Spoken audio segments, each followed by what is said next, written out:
Kali ini kita akan membahas kasus rentetan pengambilan nyawa berantai yang membuat polisi frustasi, tertekan, hingga membakar kota tersebut hanya gara-gara polisi tidak dapat mengungkap pelakunya. Ini kasus sangat mengerikan banget, dan pelaku suka koleksi kepala serta burung korbannya. Oke, tanpa berlama-lama, saya Boni. Yuk kita mulai. Pada September 1934, ditemukan mayat seorang wanita. Mayat itu tampak telah diamputasi pada bagian lututnya. Jasadnya ditemukan seorang pria muda yang melihatnya hanyut di tepi Danau Erie di sebelah timur Brackenhall. Kolonel E.J. Pierce menemukan pada mayat itu terdapat semacam bahan kimia yang membuat kulit mayat menjadi merah, keras, dan kasar. Pencarian terhadap potongan tubuh lainnya justru membawa polisi pada penemuan bagian tubuh orang lain. Tubuh itu adalah tubuh dari seorang wanita berusia 30 tahunan yang kemudian disebut dengan Lady of Lake. Kepala wanita ini tak pernah ditemukan, tapi polisi tak menetapkan bahwa ini adalah korban pertama pengambil nyawa berantai tersebut, sehingga ia disebut sebagai korban ke-0. Saat itu masih belum disadari kalau ini adalah karya satu orang, tapi bertahun-tahun kemudian para detektif menyadari bahwa korban cocok dengan pola pembunuhan sang pengambilan nyawa berantai. Pada September 1985, dua orang remaja laki-laki menemukan jasad terpotong di bagian pinggul dan telah dipotong juga burungnya di Bukit Jackass. Jasad itu adalah seorang laki-laki kulit putih berusia sekitar 20 tahunan. Tubuhnya tampak telah dibersihkan di suatu tempat sebelum diletakkan di tempat anak-anak tadi menemukannya. Pada jasadnya yang masih melekat hanyalah sepasang kaos kaki. Sementara itu ada pula luka bakar di pergelangan tangannya. Kolonel Pierce dapat memastikan bahwa penyebab kematiannya adalah pemenggalan kepala. Saat sidik jari korban diidentifikasi, polisi berhasil mendapatkan identitas aslinya. Namanya adalah Edward Andrassy, 28 tahun. Andrassy memiliki beberapa catatan kriminal di kepolisian. Ia juga dikabarkan merupakan seorang pecinta sesama jenis dan sering mengunjungi rumah bordil Roaring Third. Polisi kemudian menemukan jasad kedua. Pada mayat kedua ini, kepalanya dipenggal dan burungnya juga terpotong. Usianya sekitar 40 tahunan. Kulitnya juga sudah disuntik bahan kimia. Mayat ini diperkirakan telah mati beberapa minggu sebelumnya. Penemuan mayat Edward Andrassy dan mayat kedua menambah panjang daftar mayat yang ditemukan di Kingsbury Run, yang dikaitkan dengan pembunuh tak dikenal yang dijuluki sebagai The Mad Butcher of Kingsbury Run, dan kemudian dikenal dengan sebutan Cleveland Torso Murderer. Kingsbury Run Inc. adalah tempat yang kumuh, suram, dan sangat berbahaya pada era tahun 1930-an. Gelandangan di mana-mana sebagai akibat dari depresi besar yang melanda Amerika kala itu. Saat itu banyak orang kehilangan pekerjaan dan menderita kesulitan ekonomi. Area kosong di Kingsbury Run kemudian menjadi tempat bagi para tunawisma untuk mendirikan tempat tinggal ala kadarnya. Sementara itu, area di sebelah timur penuh dengan bar, sarang judi, dan rumah bordil yang dikenal dengan The Roaring Third. Reputasinya adalah sebagai tempat yang berbahaya. Pada Januari 1936, jasad setengah bagian tubuh wanita yang terbungkus koran rapi dan dimasukkan ke dalam keranjang ditemukan di samping gedung Hart Manufacturing di Central Avenue dekat East 20 Street. Semuanya kecuali kepala ditemukan sekitar 10 hari kemudian di tanah kosong di Orange Avenue. Sama seperti kasus Edward Andrassy, penyebab kematian korban adalah pemenggalan kepala. Saat pemeriksaan sidik jari dilakukan, terungkap bahwa wanita itu bernama Florence Polillo, seorang pelayan bar dan pekerja malam. Pada saat kematiannya ia tinggal di East 32 Street and Carnegie, tepat di tepi Roaring Third. Kemudian di bulan Juni di tahun yang sama di Kingsbury Run, dua bocah laki-laki menemukan kepala seorang laki-laki kulit putih dibungkus dengan sepasang celana panjang dekat jembatan East 55 Street. Dan keesokan paginya, polisi menemukan mayat laki-laki berusia 20 tahunan dibuang di depan gedung polisi Railnat Nikel. Mayat itu tampak telah dibersihkan dan kehabisan darah. Jasad itu utuh kecuali bagian kepalanya hilang. Terlepas dari serangkaian tes sidik jari dan ada 6 tato berbeda di tubuhnya, polisi tidak pernah dapat menemukan identitasnya. Sebulan kemudian, yaitu Juli 1936, lagi-lagi ditemukan mayat. Kali ini lelaki kulit putih yang usianya sekitar 40 tahunan dipenggal ketika berjalan melalui hutan di dekat Clinton Road dan Big Creek. Korban diperkirakan telah meninggal dunia 2 bulan sebelumnya. Kepalanya ditemukan tak jauh dari sisa jasad tadi. Dilihat dari bekas darah yang merembes ke tanah, diduga kuat ia memang dihabisi di tempat di mana jasad itu ditemukan. Pada September 1936, tubuh seorang pria tak dikenal ditemukan di sebuah selokan. Tubuh yang ditemukan itu hanya tubuh bagian bawah dan kaki. Korban berusia sekitar 20 tahun. Penyebab kematiannya lagi-lagi pemenggalan kepala dan identitasnya tak diketahui. Koroner Pierce menduga bahwa kemungkinan besar pelaku berantai ini adalah orang yang tahu dengan baik anatomi tubuh manusia. Kepala mereka terpenggal dengan 1 kali tebasan yang membuat korbannya meninggal seketika. Jika dilihat dari bekas tebasan di leher, pelaku benar-benar seorang yang sangat ahli dan tidak ragu-ragu melakukan aksinya. Nah, dari sekian banyak kasus penemuan yang bikin merinding ini, tak satu pun ada titik terang dari pelakunya. Direktur Keselamatan yang baru, Elliot Ness, menerima tekanan yang meningkat dari publik dan juga wali kota Harold Burton. Departemen Kepolisian menempatkan detektif Peter Merylo dan Martin Zalewski pada kasus ini. Pada saat itu ada pergantian dari Kolonel Pierce yang digantikan oleh Sam Gerber. Sementara itu korban dari keganasan pelaku berantai ini terus berjatuhan.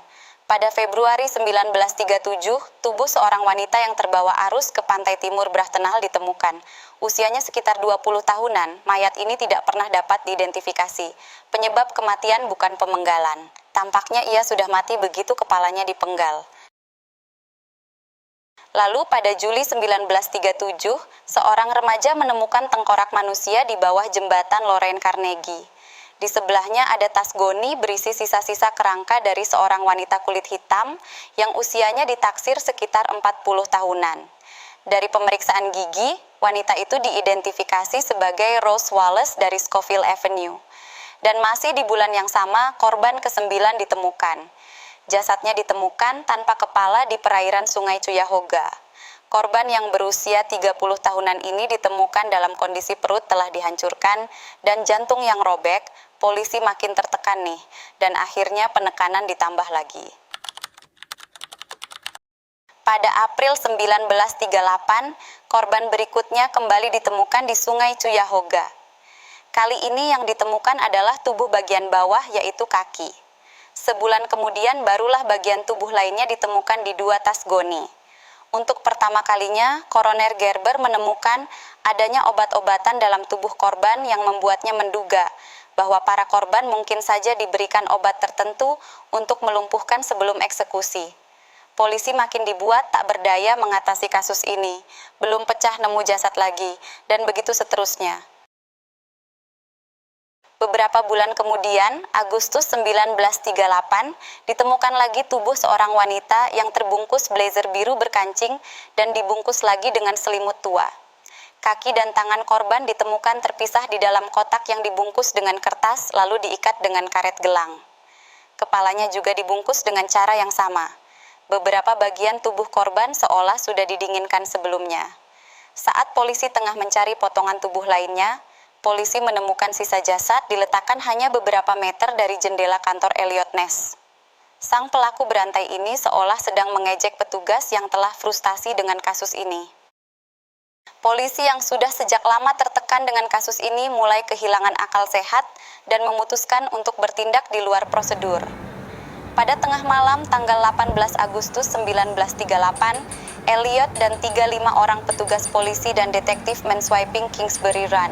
Mereka mengusir sekitar 300 orang dan atas perintah Elliot Ness pula sekitar 100 rumah kumuh di sana dibakar habis.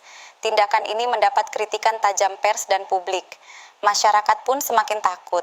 Para kritikus mengatakan bahwa tindakan Ness ini tidak akan menyelesaikan kasus. Namun tak ada lagi mayat yang ditemukan setelah pembakaran ini. Tapi tindakan ini diwujudkan sebagai ketidakmampuan petugas untuk menangkap pelakunya, pundung mereka. Pada Juli 1939, Sheriff County Martin O'Donnell menangkap pria bernama Frank Dolezal, 52 tahun atas tuduhan pengambilan nyawa Florence Polillo. Dolezal diketahui tinggal bersama wanita itu selama beberapa waktu, dan penyelidikan selanjutnya mengungkap bahwa ia juga mengenal Edward Andrassy dan juga Rose Wallace. Dolezal juga diketahui sering mengunjungi bar di Roaring Third. Orang-orang menggambarkannya sebagai pria pemarah dan akan mengancam ketika mabuk. Setelah ditangkap, pengakuan Dolezal membingungkan tetapi dengan detail yang rapi, seolah-olah ia telah dilatih sebelumnya. Meskipun polisi awalnya mengklaim bahwa Dolezal telah mengaku, namun ada spekulasi kuat ia telah dilatih sebelumnya. Namun sebelum pria itu menghadapi pengadilan, ia ditemukan tewas mengambil nyawanya sendiri di selnya. Setelah kematiannya itu, proses otopsi mengungkap bahwa 6 tulang rusuk pria itu patah saat berada dalam tahanan O'Donnell. Padahal sebelum dibawa ke kantor polisi, ia masih baik-baik saja. Publik kemudian menduga bahwa kesaksiannya ada di bawah tekanan dan ia diperintahkan untuk mengakui apa yang tidak dilakukannya. Kemudian terungkap bahwa O'Donnell adalah satu-satunya orang yang percaya kalau Dolezal adalah Cleveland Torso Murderer. Beberapa waktu kemudian, seorang dokter bernama Francis Sweeney ditangkap. Ia diyakini sebagai The Cleveland Torso Murderer. Sweeney adalah mantan prajurit medis pada Perang Dunia Pertama yang bertanggung jawab pada kegiatan amputasi prajurit di lapangan. Dia secara pribadi diwawancarai oleh Ness dan diberi 2 tes poligraf terpisah. Tetapi ia gagal dalam tes tersebut. Dia kemudian diketahui menderita penyakit mental. Ness yang merasa telah menemukan pelaku yang sebenarnya dan terus menekan Sweeney. Sayangnya Sweeney rupanya adalah sepupu anggota Kongres Martin Sweeney. Hal ini jelas akan tambah memperumit masalah. Apalagi setelah itu, Francis Sweeney secara sukarela menyerahkan diri ke lembaga mental, menempatkannya di luar jangkauan hukum Elliot Ness. Secara kebetulan pula, setelah Sweeney masuk ke rumah sakit jiwa, pengambilan nyawa dan penemuan mayat tak lagi terjadi. Namun, polisi Cleveland terus menyelidiki kasus kejahatan ini. Sejak tahun 1939, tak ada informasi baru yang ditemukan pada kasus ini. Setelah itu, kasus The Mad Butcher atau The Cleveland Torso Murderer menjadi salah satu kasus pengambilan nyawa berantai yang tak terpecahkan, baik pelaku maupun motif kejahatannya. Temuan terbaru pada tahun 2011, putri mendiang detektif Peter Merylo menghubungi Museum Kepolisian Cleveland dengan informasi bahwa ia memiliki salinan file ayahnya tentang kasus ini.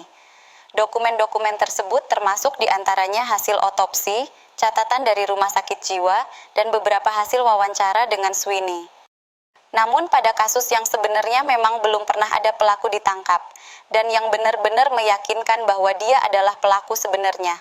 Masyarakat menganggap polisi pada saat itu menangkap orang sesuai dengan keyakinannya dan menyiksa untuk segera mengakui sesuatu hal yang mungkin dia sendiri tidak tahu apa-apa, dan petinggi polisi di sana lebih dianggap sebagai orang yang masih labil dan belum waktunya memimpin kepolisian.